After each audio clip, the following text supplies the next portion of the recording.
Right, so I ranted about the new iPads recently, but of course now let's delve into the alternative iPads you could buy instead of the new base iPads and the M2 iPad Pros. And yeah, there's a lot to choose from, so of course, let's delve into it. So beginning with the base iPad, I think the main alternative is of course the iPad Air 4 that Apple still sells on the Refurbished site. Now I believe this is slightly more expensive than the iPad 10 in the US, but it's way cheaper than the iPad 10 in the UK here, and this is what the iPad 10 is based on. It has the same design, the same display size, the same A14 chip, but you do get P3 support, a panel that's laminated, also an anti-reflective coating that makes a massive difference. But more importantly, the Air comes with Pencil 2 support, and so you can just magnetically attach the pencil to the iPad and not mess around with any adapters. And for that alone, I think this is worth it, and considering these have the same chips, they should get similar support. And in case you're wondering, Apple Refurb is basically brand new because apart from the logic board, they do replace the outer casing, the display, and the battery. So yeah, this is brand new for the most part. You can add Apple Care to it, and you get 1-year warranty like Apple's new products. So yeah, that's the first alternative to the base iPads. But if you're willing to get an older iPad, there is actually something even better because Apple also sells Refurb 2018 iPad Pros. Now this came out 4 years ago, but because iPads haven't changed that much, this actually is still very relevant and still has many good features. So it has the same Face ID tech, the same LCD panel as the 11-inch M2 iPad Pro with of course that buttery smooth 120Hz. You also get quad speakers, and you also get Stage Manager support, which of course the base iPad and the Air 4 does not have. Now yes, I know some may be worried about support for this, but to be honest, I think Apple will still support this for at least 3 years because they do still support the first gen iPad Pro, and generally iPads get much longer support. Also, the A12X might sound like an old chip, but this is actually very comparable to the A14 chip. And so yeah, do not worry about support with this. I still think this is a terrific iPad. And also shout out to the 2020 iPad Pro, which of course you can get through Apple Refurb.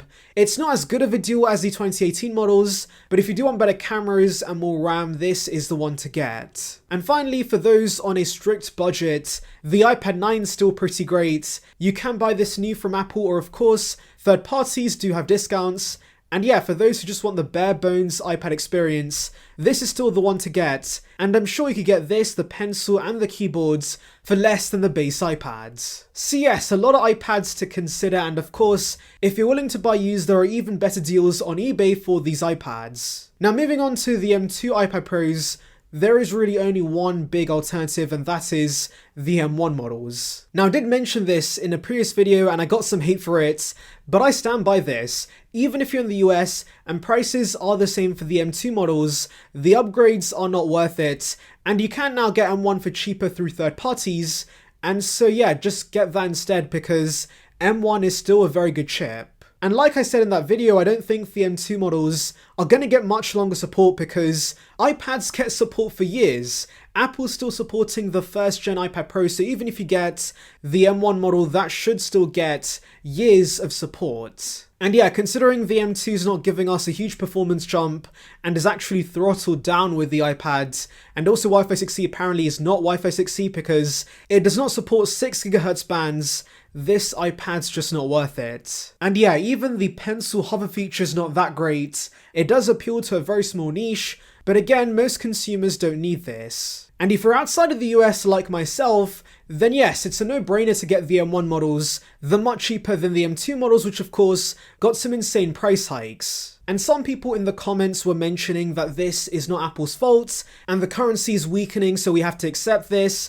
And I only agree with that to an extent because obviously, as an enthusiast, I do check on other manufacturers and their releases, and for the most part, Google, Samsung, and Microsoft, with their full releases, have kept prices basically the same in the UK. So of course, it begs the question, why is Apple the only one increasing prices at a substantial rate? So yeah, I find it hard to believe it's all because of the pound weakening, because while I do understand that, and would be fine with small price hikes, the price hikes here are excessive, and they're the only ones doing this. But hey, even if it isn't Apple's fault, it still does not change the fact that these are bad deals, Because yes, if we lived in a world where the used market and refurb stores did not exist and we had no third-party retailers, I would have to accept these prices because I can't get older iPads and I can only get these iPads from Apple, but that's thankfully not the case. There are M1 iPad Pros available new from third parties for a much lower price, and those are just way better deals. So yeah, like I said in the original video, I can't recommend anyone get the M2 iPad Pros. They're just not worth it for the major price hikes. And by the way, I do have one more alternative for you guys. This is an alternative to both the iPad 10 and the iPad Pro, and that is the iPad Air 5. So this again got more expensive in the UK and other countries, but Amazon thankfully is permanently keeping the prices exactly the same before the price hikes. And so here in the UK, with the iPad 10 being £500, this being £70 more with an M1, a panel that's laminated, P3 support, the anti-reflective coating, more RAM, Apple Pencil 2 support, and Magic Keyboard support, makes it the much better deal. And I say this is a good alternative to the M2 iPad Pro because the 11-inch now starts at $899, so of course you're paying so much less for the year, and yes, you're losing out on some pro features, but ultimately again the core experience and all the iPadOS features those pro iPads have. Because yes, I suspect DaVinci Resolve, that of course was announced with the M2 iPad Pros, is going to be exclusive to the M series iPads, since editing software does generally need memory swap. And so the iPad Air is the cheapest way to get this and all the iPadOS features, and I currently think this is the best value in the range. So yeah, those are my iPad alternatives. And basically the moral of the story is Apple really has not changed a lot with the new iPads while increasing the price in many countries, and so older iPads are now the ones to get. And by the way, I forgot to mention this, but if you're not in a rush, you can wait for the M1 iPad Pros to hit the refurb store because I'm sure they're going to get massive discounts, and again you're getting 95% of the experience, and if you want mini LED at a lower price, just get last year's M1 iPad. Anyways, tell me what you guys think in the comments. Anyways, thank you for watching guys, make sure to like and subscribe for the latest Apple news and rumours. Check out the video in the above on details regarding the iPhone 15 series, and on that note, see ya peeps.